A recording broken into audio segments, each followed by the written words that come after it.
MVP, MVP. Castellanos comes up clutch again, and it's a happy trip into the All-Star break.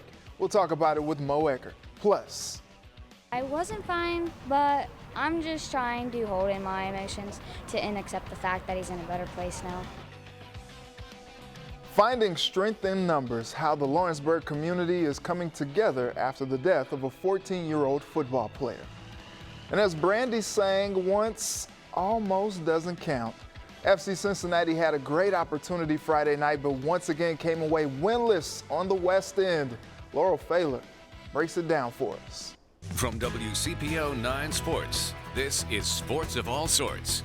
What up? Welcome to Sports of All Sorts. I'm Reggie Wilson. Not a bad time for professional sports in Cincinnati. Bengals training camp is just a few weeks away. FC Cincinnati hasn't taken an L in 4 games, but it's bittersweet. More on that in a bit. And the Reds clinched a winning record before the All-Star break. But even with that surprisingly good news, they still came into Sunday 5 games back of first place. A chance to change that going for the series win against division-leading Milwaukee. Joey Votto gets it started in the first with a base hit to bring home Jesse Winker. Reds take a 1-0 lead. Luis Castillo pitches well through 5 in the third, and then the bullpen. Jackie Bradley Jr.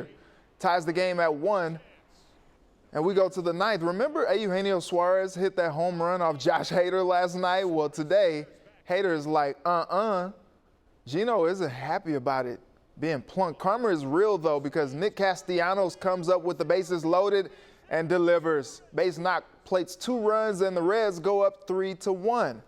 Josh Osich comes in and shuts it down in the 9th. The Reds win 3-1 and take 3 of 4 from Milwaukee headed into the break.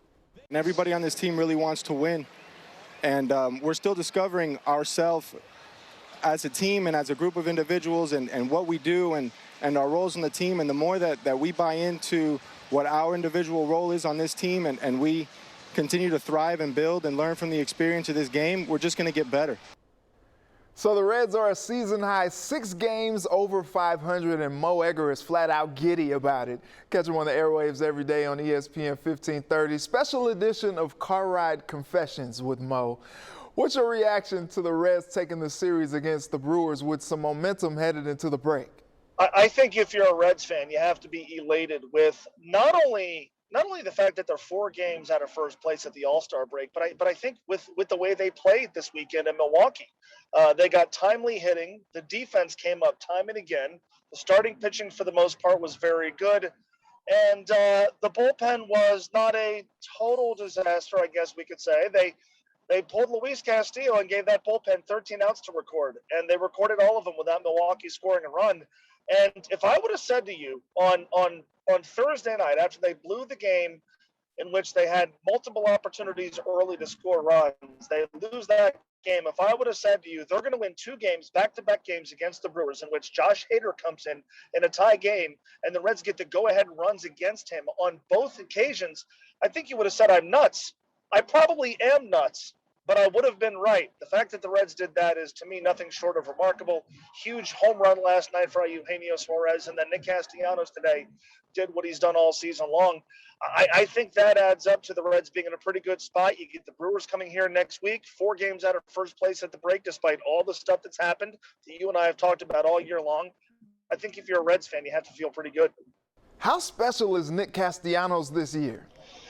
You know, it's interesting that you could say about a guy who was one of the most expensive free agent signees the Reds have ever had, that he's exceeded expectations. But he has. You know, his numbers this year have greatly exceeded anything he put up in Detroit. He put up good numbers in Detroit, but not MVP caliber numbers. And when they acquired him, you know, there were a lot of people who sort of sounded off a warning that said, look, what he was those last 2 months in Chicago is not what he's going to be. Plus, he's going to be awful defensively. Well, what's happened this year? He's been even better than the guy the Cubs got for 2 months in 2019. He's improved defensively. And not only is he their best player, but it seems like he's also the emotional heart and soul of the team. And I'm not sure that's often the case. He's the guy that I think kind of sets the standard for the team in terms of how they play. And it's one thing to put up gaudy numbers, and certainly Nick Castellanos has done that. It's another thing to, within those gaudy numbers, have moments like some we saw this weekend in Milwaukee. He's come up big on a number of occasions that called for somebody to get a big hit. He got one today off one of the toughest relief pitchers in baseball. God knows where that game goes if we go to 10 innings, because the longer this bullpen has to go, that's not a good recipe for success. 2 outs, bases loaded, 9th inning, Josh Hader on the mound. The guy you wanted at the plate was Nick Castellanos, and he showed you why. Mo, Castellanos made mention to a commentator talking smack about the bullpen. You and I have had our conversations on this show. At what point do you think Nick Krall should make a move to add an arm or two? Well, I think the first thing that it feels like they're going to try to do is get Michael Lorenzen back, and that should be a major boost to this team because Michael Lorenzen's capable. You could add him to the list of guys who really haven't contributed all that much, or in Michael's case, anything in the first half of the season that this team has overcome. So you start there. Feels like he's on his way to coming back. And, as much as it feels like the Reds got over a hump this weekend in Milwaukee, they have another big series next week against the Brewers. And I really feel like if they can avoid disaster, right, if they can emerge from that series closer to first place than 4 games, or at least within arm's length, which would mean they lose 2 out of 3 in their 5 games back, they're going to have basically 2 weeks to go find a relief pitcher. Now, whenever we talk about this, it ignites more questions than answers, right? Like, what are the Reds willing to give up? What are the Reds willing to pay? The arms the Reds are interested in, how many other teams are interested in those arms? What does a bidding war look like?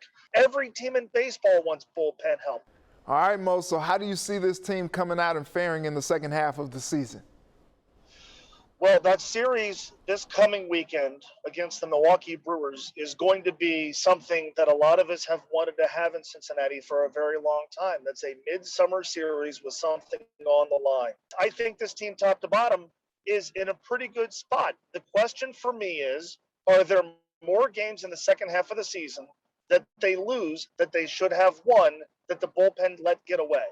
And we had a number of those. Heck, this past week in Kansas City, it was the middle game of that series.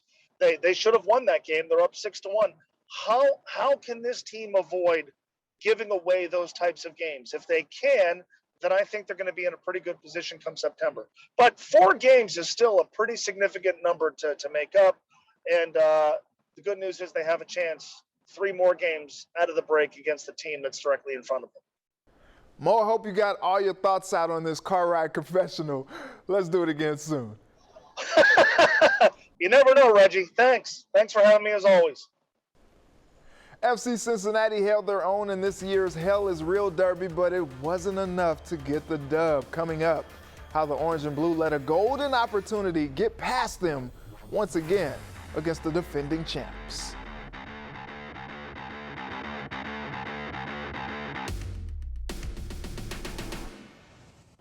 Take you back to Friday. Didn't take long for FC Cincinnati to get on the board in the first match back at TQL Stadium in nearly a month. Edgar Castillo banged in the fastest goal of the MLS season. But the Orange and Blue are still in pursuit of their first win in front of their home crowd after the 2-2 draw with Columbus in the Hell is Real Derby. It's not a loss, but it's probably the most disappointing result of the season after blowing a 2-0 advantage up a man against the biggest rival. As FCC gets ready to hit the road again to Montreal, this one will sting all the way there. The start in second half, start well in what you need to do and what you have been doing, then there shouldn't be a problem, with all due respect, of course, for the opposition, because the opposition, they've got a good team, they've got good players, we all know that. But when you're when you have one player extra in possession, you should make a difference in second half, and that's what we didn't do well enough. The ever so elusive home win. Laurel Pfahler with the Queen City Press was there Friday, and she joins me now. Laurel, thanks so much for taking the time. So it wasn't a loss, but certainly not the result the club wanted. It's a weird one because, a draw against the Columbus Crew really should be celebrated in many regards. I mean, Columbus was the reigning MLS Cup champions, and They are a quality team with a lot of depth. They were missing a lot of players, though. They went down a man. And, just the way that it all unfolded, it felt like a game that FC Cincinnati should have won. And it's such a big missed opportunity to not be able to pull that one out. So in that regard, it does feel like a loss. FCC is up a man, come out and score a goal in the first 25 seconds. Is rocking at TQL. How disappointing is this result for the fans? It was tough for sure. I think the thing that was most disappointing for the fans was that the team you didn't see them attacking as you thought they would in the second half. The possession just wasn't very good. They were losing balls, and then Columbus was taking advantage in transition.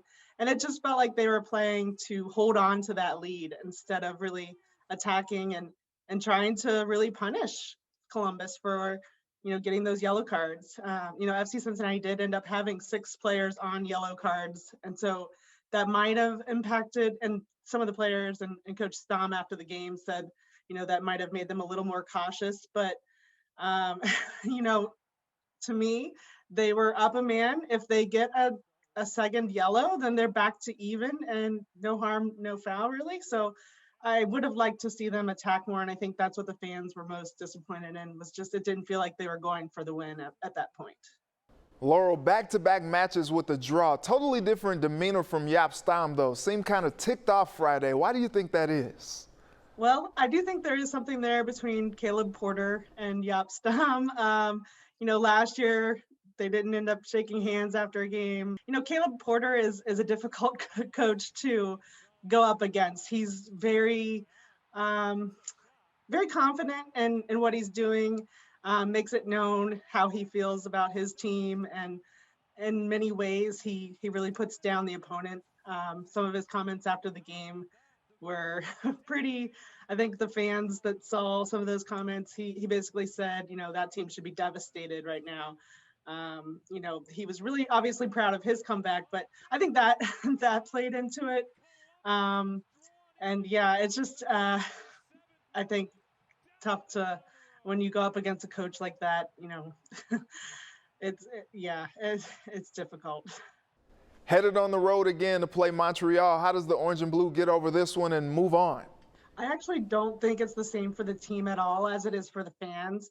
The team sees that they're unbeaten in 4 straight games. So while they were extremely disappointed not to get a win yesterday or Friday night, they saw that, they still got a point. They moved up in the standings.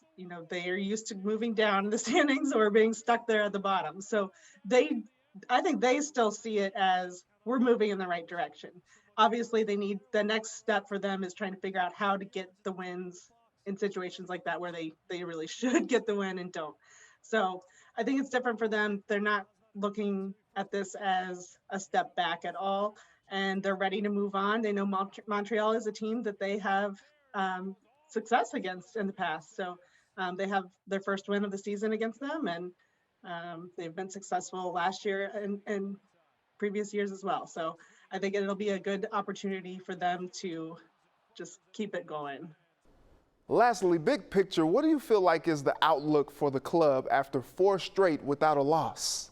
Yeah, Jeff Cameron speaking after the game, he's really candid, and he doesn't BS at all. He tells you straight what he's thinking, and he expressed how disappointed he was, but at the same time he brought up the positives of that they are unbeaten. So I think that when you have a player like that, a veteran who's not afraid to tell you, if this was a devastating loss that really put them back, he would have said so. That's not the vibe that he was giving. He was, clearly disappointed, but wanted to mention those positives. And so I think that's a difference. We haven't seen that from this team in the past, where they're still believing even when you have something that the fans would view as a setback, not getting a win where they really should have. So I think that's a sign that the team is still making steps and moving in the right direction. Laurel, we always appreciate your insight. We'll talk again next week. Yep. Thanks for having me again.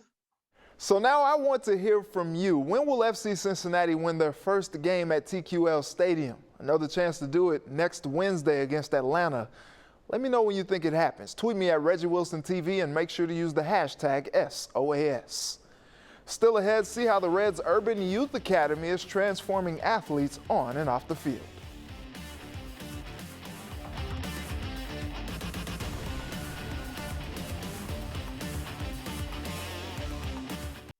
Welcome back. You just saw Game 3 of the NBA Finals right here on WCPO, and if you're looking for a local connection, here you go. The head coach of the Phoenix Suns, Monty Williams, played at Notre Dame back in the early 90s and overlapped 1 year with Cincinnati native Joe Frederick, and the two are still friends to this day. Joe exchanged text messages this week with Monty. I just said, hey, all the fellas are rooting for you tonight. Let's get this one. And he gave me a fist bump. Thanks, Fred. Appreciate it. You know, he's the most class human being there just is. You know, if anyone got to know him as intimately as we do as former players and friends, you can't not root for the guy. Joe Frederick was a Green Hills High School grad and is now an assistant coach at Covcath. As you may know, his nephew CJ just transferred from Iowa to Kentucky. And the Reds Urban Youth Academy is committed to producing Major League citizens. Keenan Singleton has the story on a program centered around developing local kids on and off the field. Bring your bat and glove. Don't forget your pen and tire jack. And make room for a yoga mat, too. It's a college prep course unlike you've ever seen. The week here at the Home Base program isn't just about learning how to throw a changeup, but how to change a tire. And also not just how to throw a rise ball, but how to rise above challenges that life may pose. Yeah, it is a commitment, but I think it's worth it. Mia Tyson is a junior to be at Clark Montessori. Instead of a summer vacation, she's here at the Reds Urban Youth Academy for the 13-hour sessions over a 5-day span. It's a really demanding week. It's really intended to push the kids further than they think they can go, both on the field and off. There's softball and baseball. The Reds are still in the business of finding the next Barry Larkin, after all. But just in case of these 43 campers' careers fall short, they learn much, much more. There's ACT prep classes, yoga, mindfulness classes, and even a visit from a local car dealer to teach basic repairs. I'm talking to them. I just tell them when you're in pursuit of something and it becomes a passion, nothing gets in your way. It's not a sacrifice to get what you want. Former Red Dimitri Young has assisted all 3 years of the program. George Foster and Tom Browning pitched in too, along with former LSU softball star A.J. Andrews. These kids are ready for whatever curves life may bring. Not only are we learning how to improve ourselves educationally, but improve ourselves with our social life and improve ourselves with our skill set. And I think that's 13 hours spent well. Keenan Singleton, WCPO 9 Sports. Thanks, Keenan. The Lawrenceburg community is still reeling from the loss of Brady Gabbert, a 14-year-old football player for the Tigers. After Tuesday night's prayer service, they're finding strength in numbers. Keenan Singleton again has that story. It means that a Tiger never fights alone. That's what it truly means to be Brady Strong. From every stripe of life they came, finding strength in one another. They'd lost one of their own. Elbow to elbow, these Tigers stood together. It was the definition of community. Brady Gabbert's feet left the same paw print as his teammates, friends, and neighbors in Lawrenceburg. Friends like Kensington Harrison are still processing the 2 weeks from Brady's cancer diagnosis to his passing. I'm fine. I wasn't fine, but I'm just trying to hold in my emotions and accept the fact that he's in a better place now. And I'm reminded, looking at the community, that the support. Ryan Johnson spoke Tuesday on the Tigers' 50-yard line at the prayer service. He was Brady's cousin. We want to fight for Brady, even in his loss, and we want to remember him as we loved him and not in his sickness. Brady made everywhere he went a better place, says Lawrenceburg football coach Ryan Kaniga. He always had a smile and was quick to make a joke. Brady Gabbert loved Tiger football. He loved the Tiger community, and he's part of our family, and he's going to be part of our family. And, we're going to try every day moving forward, every Friday night in the fall, and every time this team's together to help carry on that legacy and that family culture that he was a part of. A Tiger is never alone. They have strength in numbers. Keenan Singleton, WCPO 9 Sports. Beautiful story, Keenan. Our thoughts are certainly with the Lawrenceburg community and Gabbard's family. All right, we'll be right back to wrap up the show. Welcome back. Coming up after the show is In Depth with Graham Benzinger. What's on tap tonight, Graham? Hey, Reggie. This week we're in Southern California with Ryan Sheckler. The action sports star opens up about battling addiction. It was the scariest day of my life, bro. And personal growth. It was a time full of sin, and I lived through it. But now I'm at a point where it's like, none of that is important. Plus, we tag along for the day. Okay, bend your knees. All that's coming up next and In Depth right here on WCPO 9 News. All right, thanks so much, Graham. Looking forward to that. Well, it's been real. It's been fun.